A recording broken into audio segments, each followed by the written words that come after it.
వేసిండు. ఇది double crown. ఇది ఇంకా దీనికి సంబంధించినటువంటి సర్వీస్ సెంటర్లు కానీ ఇప్పుడు షోరూమ్లు ఉంటాయి కదా, అట్లాంటివి కూడా మన ఇండియాలో అన్నీ కూడా క్లోజ్ చేసేసారంట. దీనికి సంబంధించిన పార్ట్స్ ఏమైనా దొరకాలన్నా కూడా చెన్నైలో పెద్ద పెద్ద సిటీస్లో మాత్రమే దొరుకుతాయంట. మనకి ఆటోమొబైల్ అక్కడిక్కడ అయితే దొరకవంట. దీనికి ఏమన్నా ప్రాబ్లమ్స్ ఏమైనా వస్తే కానీ కొద్దిగా రిస్క్ తీసుకొని బండి ఆపుకొని చేయించుకోవాలి. ప్లాంట్ క్లోజ్ చేసి ఎన్ని ఇయర్స్ అవుతుందన్నా? 2 years అయిపోతుంది. మనకి ఇది ఇంతకుముందు అయితే BS వరకు వీళ్ళు మానవులు చేసిరంట, కానీ ఇప్పుడు BS6లో అయితే వీళ్ళు ఏం ఇండియాలో తయారు చేయట్లేదంట. అందుకోసం ఈ కంపెనీ నుంచి బండ్లు ఏం రావట్లేదు. ఒకసారి లోపలికి వెళ్ళి చూద్దాము. ఇది కూడా ఏసీ వెహికలే మన బండిలో ఉన్నట్టే. ఇంతకుముందు అన్న ఆ బండి తీసుకొని 5 సంవత్సరాలు అవుతుందంట.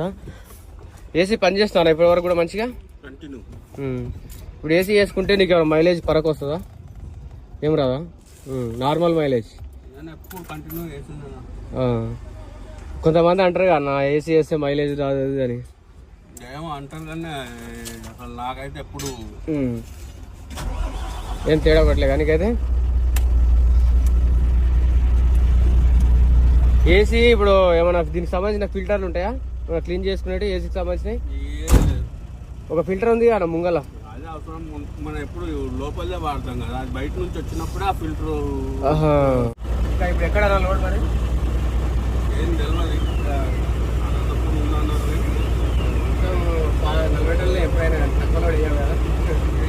ఒకవేళ తక్కువ అయితే కిరాయి మనకు గ్యారంటీ ఇస్తే ఇది మొత్తం 22 టైర్లు కదా దానికి.